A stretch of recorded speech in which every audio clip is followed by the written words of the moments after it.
Hello folks, so amazing again. It's a new day, new video, new unboxing. So paldo tayo guys. Paldo pala yung sport check. So nakita ko din kanina habang nag-iikot kami, naka-clearance siya guys. So Galaxy Watch 6 Classic. So binili ko siya ng $189 Canadian na lang siya guys. So yung original price niya is nasa $589. So super mura na guys. Good deal, very good deal na talaga, kaya binili ko na siya. So let's go, i-unbox natin. So nakasil po.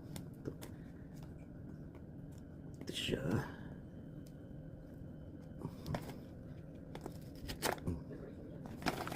Ano din dito sa kabila. Dito pa isa. So open guys. So here you go. So yung luma ko guys is Galaxy Watch 4. Watch 4 pa to siya. So 6 na to ngayon. So medyo bago nito siya na version. So sobrang gamit ko na to kasi guys cook pa ako nito nung binili ko to. So ngayon ano na.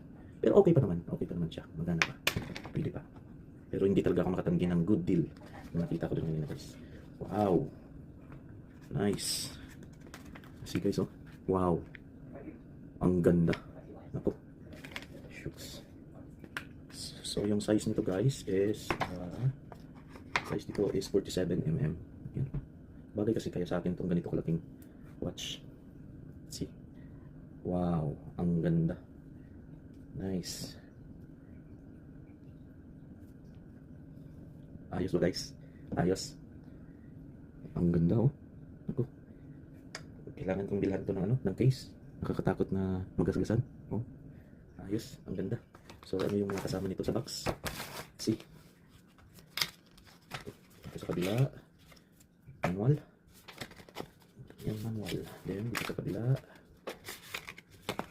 ay ang kanyang siyempre charger. Ang charger. Magnetic charger.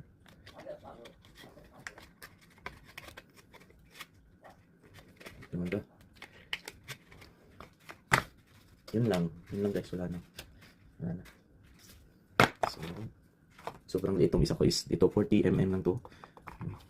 Maliit siya, 40. Ito 47 na siya. Wow. So isi-set up ko na to sa phone ko. So Galaxy Watch 6 Classic. Thank you guys. See you next time.